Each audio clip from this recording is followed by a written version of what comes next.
என்னடா டாடா ஐபிஎல் எவ்வளோ பெரிய புது ரூல் கொண்டு வந்தீங்க தெரியுமா? டாஸ் வின் பண்ணி பவுலிங் போட்டால் அவங்க செகண்ட் ஆஃப் பிடிக்கும்போது 25 ஓவர் தருவாங்களாம். எக்ஸ்ட்ரா 5 ஓவர் தந்து சேசிங் பண்ணுங்கன்னு சொல்லுவாங்க. அப்படி விளாண்டுருக்கீங்களே எல்லாம். என்னங்க டாஸ் வின் பண்ணி தோத்தா என்னங்க? 220 அடித்தா மட்டும் தான் ஜெயிக்க முடியுமா? இல்லை 240 அடித்தா மட்டும் தான் ஜெயிக்க முடியுமா? 200 அடித்தா ஜெயிக்க முடியாதா? என்னங்க எல்லாமே தொடர்ந்து ஒரு 4-5 மேட்ச் இந்த மிஸ்டேக் தான் நடக்குது. டாஸை வின் பண்ண டாஸை தோத்துட்டோம், ஐயோ நம்ம பேட்டிங் பண்ணுறோமே, நம்ம 250 அடிச்சா ஜெயிக்க முடியுமா அப்படின்லாம் இப்பெல்லாம் கிடையாதுங்க. T20 மேட்ச்சுங்க, ஐபிஎல் தானுங்க. கிட்டத்தட்ட 2008லேருந்து 17 வருஷமாக நடந்துகிட்டு இருக்குங்க. அப்படி 18வது புதுசாக என்னமா கொண்டு வந்துட்டாங்க. 220 அடிச்சாலும் ஜெயிக்க முடியுங்கிற மைண்ட் செட்டில் எல்லா டீமும் விளாண்டா எப்படிங்க? ஏன் சொல்கிறேன் பார்த்தீங்கன்னா, ஆர்சிபி பவர் பிளே எவ்வளோ அடிச்சிருக்காங்கன்னு சொல்லிட்டேன் பாருங்களேன். 38க்கு 3ங்க.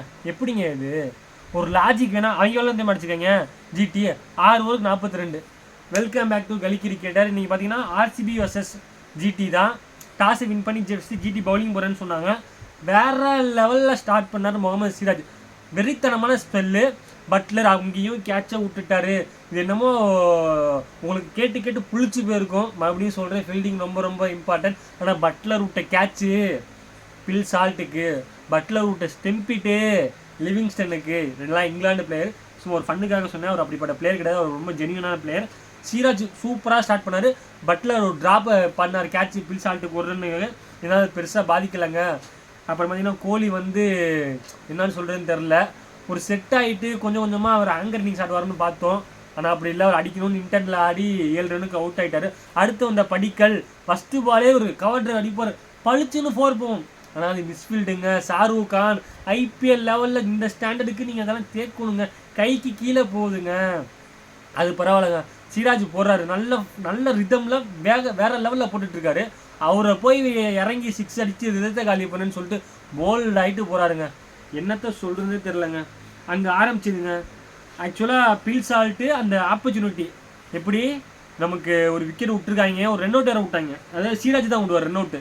அதாவது மிஸ்கம்யூனிகேஷன் ஆயிரும், அடிச்சது அது க்ளீன் அவுட். அதை மிஸ் பண்ணாங்க. ஒரு கேட்சை விட்டுருக்காங்க, ஒரு ரன் அவுட் விட்டுருக்காங்க. அதுக்காக பழி தீக்கிறேன்னு தூக்கி அவுட் ஆஃப் த ஸ்டேடியம் அடிப்பாருங்க. 105 மீட்டர் அந்த 6. அதுக்கு அடுத்த பாலே போல்டுங்க. அதாவது இந்த நியூ பாலால் தான் வந்து போல்ட் ஆச்சுன்னு சொன்னால் நான் ஒத்துக்க மாட்டேன். ஆக்சுவலாக நல்ல ரிதமில் போட்டுட்டு இருந்தார். ஆனால் நிறைய பேர் அதான் சொன்னாங்க, புது பால் வந்தோன்னா போல்ட் ஆகிட்டாருன்னு. அப்படி நான் சொல்ல மாட்டேன். சிராஜ் தெறிக்க விட்டுட்டாரு. பவர் பிளேக்கு 38க்கு 3 இருந்தாங்களா. அப்புறம் என்ன, லிவிங்ஸ்டன் வந்தார். லிவிங்ஸ்டனுக்கு என்ன நினச்சுன்னு சொல்கிறேன் பாருங்களேன்.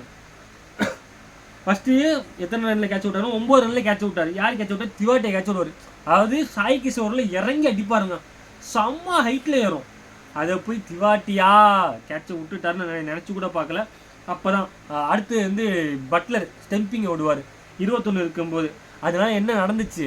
54 ரன் அடித்தார். அவருக்கு 9 ரனில் கேட்சை பிடிச்சிருந்தீங்கன்னா 45 ரன் சேவ். மறுபடியும் சொல்கிறேன், ஃபீல்டிங் ரொம்ப ரொம்ப ரொம்ப இம்பார்ட்டன்ட். ஆனால் அந்த சிராஜ் வந்து ஒரு எஃபெக்ட் போட்டு அந்த 4 தடுக்குவார். அந்த மாதிரி பார்க்கும்போது அப்பா கண்ணுக்கு குளிர்ச்சியாக இருக்கடா ஐபிஎல்ரா அப்படிங்கிற மாதிரி இருக்கும். பட் பாதிக்கு பாதி ஃபீல்டிங் ரொம்ப ஒஸ்ட்டாக தாங்க இருக்குது.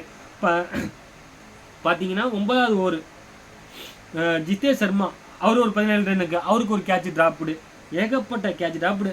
ஆனால் அவங்க வந்து நல்லா பில்ட் பண்ணாங்க. 6 ஓவருக்கு 38 இருந்தாங்க. 10 ஓவர் முடிவு 73க்கு 4 அப்படிங்கிறப்ப சாய் கிஷோர் வந்தாருங்க. அதாவது அந்த 10 ஓவரில் ஃபுல்லாக பவுலர்ஸ் தான் போட்டுருந்தாங்க. யார் வெளியே? ரஷீத் கான். அவருக்கு இன்ஜுரி ஆகி இப்போ சரியாக 3 மேட்சாக உட்காரல. எனக்குலாம் ரொம்ப ஆச்சரியமாக இருக்குது, அவர் 3 மேட்சாக விக்கெட் எடுக்கலன்னு சொல்லிட்டு. பட் சாய் கிஷோர் அப்படியே சோக் பண்ணிட்டாங்க, அப்படியே நிப்பாட்டிட்டாரு. பிரதீப் கிருஷ்ணா அந்த கேப்பில் போட்டாருங்க. 2 ஓவருக்கு 3 ரன் தான் கொடுத்தாரு. நீங்கள் வந்து இப்போ ஏதாச்சும் ஹைலைட்ஸ் பார்த்தாலும் ஸ்கோர் போர்டு பார்த்து ஸ்கோர் கார்டை பார்த்தாலும் 4 ஓவருக்கு 30 சம்திங்னு சொல்லி இருந்திருக்கும். ஆனால் 2 ஓவருக்கு 3 ரன் தாங்க கொடுத்தாரு. அதனால தான் இஷாந்த் சர்மாவுக்கு விக்கெட் கிடச்சிச்சு. அந்த மாதிரி லென்த்தில் போட்டாங்க. அதே மாதிரி தான் சாய் கிஷோர் 3 ஓவருக்கு 12 ரன் இருந்தார். கடைசி ஓவரில் தான் 10 ரன் கொடுத்தாரு. அதனால அவருக்கு அப்படி தெரிஞ்சிருக்கும். ஆனால் வேற லெவல் பர்ஃபார்மன்ஸ் யார் யாருன்னு கேட்டிங்கன்னா, பிரதீப் கிருஷ்ணா, சாய் கிஷோர், முகமது சிராஜ் செஞ்சுட்டாங்க. லிவிங்ஸ்டன் அவர் கேட்சை விட்டு ஸ்டெம்பிங்கை விட்டு எல்லாமே விட்டு ஒரு குழப்பி தான் ஜிடி வந்து இப்படி வந்து 54 ரன் அடிக்க விட்டாங்க. பட் டிம் டேவிட், அதாவது போன வருஷம் மும்பையில் இருந்தப்போ பெருசாக ஜொலிக்கலை. பட் இந்த வருஷம் கொஞ்சம் 3 மேட்ச்சில் 2 மேட்ச் நல்லா இம்பேக்ட் கொடுத்துருக்காருங்க. டிம் டேவிட் அவருக்கு எதுக்காக அவரை எடுத்தாங்களோ அந்த செட்டப்பை கொடுத்துருக்காரு. ஜிதேஷ் சர்மா நல்லா ஆடிக்கிட்டு இருந்தார். அவருக்கு ஒரு ஆப்பர்ச்சுனிட்டி கிடச்சிருங்கப்போ அதை இன்க்ளூஸ் பண்ணிக்கணும். ரிங்கு சிங் மாதிரி தாங்க. நீங்கள் வந்து உங்களுக்கு வந்து 15 ஓவருக்கு மேலேனா நீங்கள் சான்ஸ் எடுக்கலாம் கண்டிப்பாக. 5 ஓவருக்கு 3 விக்கெட் இருந்துச்சுன்னா நீங்கள் கண்டிப்பாக சான்ஸ் எடுக்கலாம், தப்பே கிடையாது. நீங்கள் 6 ஓவர்லேருந்து கொஞ்சம் கொஞ்சமாக கொண்டு வருங்க. இப்போ 15 ஓவர் கொண்டு வந்துட்டு ஒரு ஷாட்டை நீங்கள் எப்போ கிரியேட் பண்ணணும்னா நமக்கு தேவையான டைமில் ஒரு 5 ஓவருக்கு அப்புறம் நல்லா செட் ஆகிட்டோம் அப்படின்னா தான் நம்ம எடுக்கணும். பட் அங்கேயும் தப்பு பண்ணுறாருங்க. ஒரு யங்ஸ்டர்ஸ் கிடைக்கிற வாய்ப்பெல்லாம் கொஞ்சம் மிஸ்யூஸ் பண்ணுற மாதிரி இருக்குது. எல்லா பாலையும் அடிக்க முடியாதுங்க. அங்கே ரோபோட்டோ இல்லை பவுலிங் மிஷினை வந்து ஒரே இடத்துல ஓபியாக போட்டுட்ருக்குல்ல, இல்லை ஷார்ட் பிச்சாக போட்டுட்ருக்கல, பவுலர்ஸ் போடுறாங்கங்க. அவங்களும் ஒரு லெஜெண்டுங்க, ஒவ்வொருத்தரும் லெஜெண்டு தாங்க. நமக்கு மட்டும் பேட்டிங் வாங்க மட்டும் ஆடக்கூடாதுங்க. ஐபிஎல் அப்படி தாங்க போய்கிட்டு இருக்கு. ஃபர்ஸ்ட் ஹாஃப் எடுத்தாலே 600 அடிக்கணும், அப்போ தான் ஜெயிக்க முடியுங்கிற ஒரு மைண்ட் செட், முட்டாள்தனமாக மைண்ட் செட்டில் வந்திருக்காங்க. அப்புறம் பார்த்தீங்கன்னா 18வது ஓவர் 19வது சிராஜ் போடுவார். எத்தனை ரன்மா கொடுத்தாரு? 4 ரன் கொடுத்த ஒரு விக்கெட்டு. இப்போ பார்த்தீங்களா, நீங்கள் மேலே மிஸ்டேக் பண்ணது கீழே எங்கே வந்து முடிவு பார்த்தீங்களா? 19வது ரன் 4 ரன் அடிப்பீங்களாங்க நீங்கள். ஏன், என்ன காரணம்? நீங்கள் அந்த 7 to 15க்குள்ளே எனக்கு 2 வேணும் 15 ரன் வேணும். 15 ரன்லாம் வேணுங்க. பாலுக்கு பால் அடுங்க, கிடைக்கிற பால 4-6 அடிங்க. உங்களுக்கு எதுக்கு டெத் ஓவர்னு ஒன்று இருக்குது. டெத் ஓவரில் வந்து இந்த சிராஜ் 4 ரன்னுக்கு போட்டு போகிறாருங்க. ஆக்சுவலாக அவர் உண்மையிலுமே ஒரு நல்ல பவுலர் தான், ஆனால் டெத் ஓவர் ஸ்பெஷலிஸ்ட்லாம் அவர் கிடையாதுங்க. நீங்கள் அந்தளவுக்கு பேடாக கிரிக்கெட் ஆடிருக்கீங்கன்னு நான் சொல்லுவேன். பிரதீப் கிருஷ்ணாவும் அப்படி தான் அந்த ஓவர் 16 ரன் கொடுத்தாரு. அதனால தான் அவங்க 169 அடித்தாங்க. பட் இங்கே கூலாக ஆரம்பித்தாங்க. எப்படி பவுலர்ஸுக்கு மரியாதை கொடுத்தாங்க. யார்? லெஜெண்ட் புவனேஸ்வர் ஸ்விங் கிங் அப்படின்னு சொல்கிற புவனேஸ்வரும் ஏர்செல் உட்டும் போட்டாங்க. நல்ல ஸ்டார்டிங் கிடச்சிருந்துச்சு நான் நினச்சிட்டு இருந்தேன். இல்லை, புவனேஸ்வர் ஒரு அடிப்பார் மிட் ஆன் மேலே, செம்ம 6. ஆக்சுவலாக அவங்க என்ன தப்பு பண்ணாங்க? பவர் பிளேயில் அடித்து உங்களுக்கு 2 அடிக்கும் சொல்லி விக்கெட் விட்டாங்க. அவங்க ஃபர்ஸ்ட் ஹாஃப், நீங்கள் செகண்ட் ஹாஃப் தாங்க அடிங்க. 170 தாங்க உங்கள் target. Power play 6 over 15 overs இருந்தால் கேம் யார் பார்க்கோங்க? எப்படிங்க 4வது ஓவர் தான், 4வது ஓவர் 3வது ஓவர் 6 அடிப்பீங்க. புவனேஸ்வருக்கு மாதிரி 6 அடிப்பீங்க. அடுத்த பால் 6 அடிப்பீங்க. அவர் என்னங்க, அவரும் ஒரு பவுலர் தாங்க, அவரும் ஒரு லெஜெண்ட் தாங்க. அடுத்த பால் விக்கெட் ஆயிடுவார் கில்லு. சரி ரைட்டா, மறுபடியும் மேட்ச்சு அப்படி இப்படி ரோலர் கோஸ்டர் மாதிரி ஏறி இறங்குன்னு நினச்சேன். அப்படிலாம் கிடையாது. பட்லர் நான் இருக்கேன்டா அப்படின்னு சொல்லி காமிச்சாரு. சாய் சுதர்சன் வேற லெவல் பிளேயருங்க. அவருக்கு இந்தியா டீமில் கண்டிப்பாக வாய்ப்பு கொடுக்க மாட்டாங்க, அடுத்த விஷயம். இருந்தாலும் அப்படியே ஒரு மேட்ச் எப்படிலாம் கொண்டு போகணும் அப்படிலாம் கொண்டு போகிறாரு. அவர் எதிர்பார்க்க 49 அப்படி இந்த ஷாட் ஆடுறேன், அவர் ஃபேவரட் ஷாட் ஆடுறேன்னு அவுட் ஆகிட்டாரு. ஆக்சுவலாக பட்லர் பிரிச்சுட்டாருங்க, நின்று முடிச்சு கொடுத்தாரு. இதை தான் கில் கற்றுக்கணும். உங்களுக்கு புரியுது, உங்கள் இன்டென்ட் புரியுது. 6 ஓவருக்குள்ளே பவர் பிளேக்குள்ளே ஸ்கோர் அடித்தாலே எங்களுக்கு ஸ்கோருன்னு நீங்கள் தான் கேப்டன், நீங்கள் தான் ரெஸ்பான்சிபிலிட்டி எடுத்து ஆடுறீங்க. நான் தப்பு சொல்லலைங்க.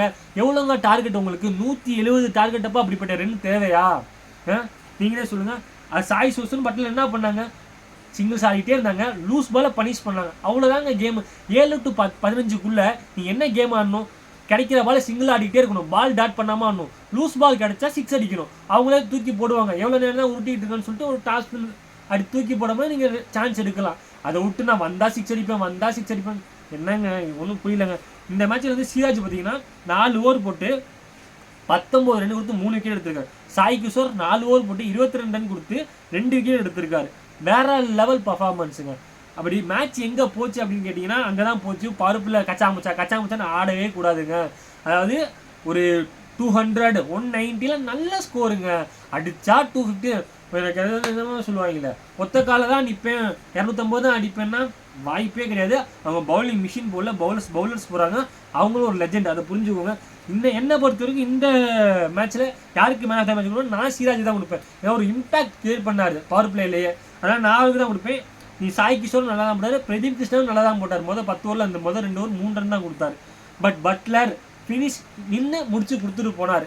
அது மாதிரி தாங்க ஆடணும். என்னால் நிற்கணும், என்னால் முடிக்கணும் அப்படிங்கிற மாதிரி ஆடணும். என்னை பொறுத்தவரை நான் வந்து முதல்ல சிராஜ் தான் கொடுத்துருப்பேன். நீங்கள் யாருக்கு மேன் ஆஃப் த மேட்ச் கொடுத்துருப்பீங்கன்னு சொல்லி கமெண்ட் பண்ணுங்கள். இந்த வீடியோ பிடிச்சா லைக் பண்ணுங்கள். ஐபிஎல் பார்க்குறவங்க ஃப்ரெண்ட்ஸ் ஷேர் பண்ணுங்கள். மறக்காம நம்ம சேனலை சப்ஸ்கிரைப் பண்ணுங்கள். Thank you guys.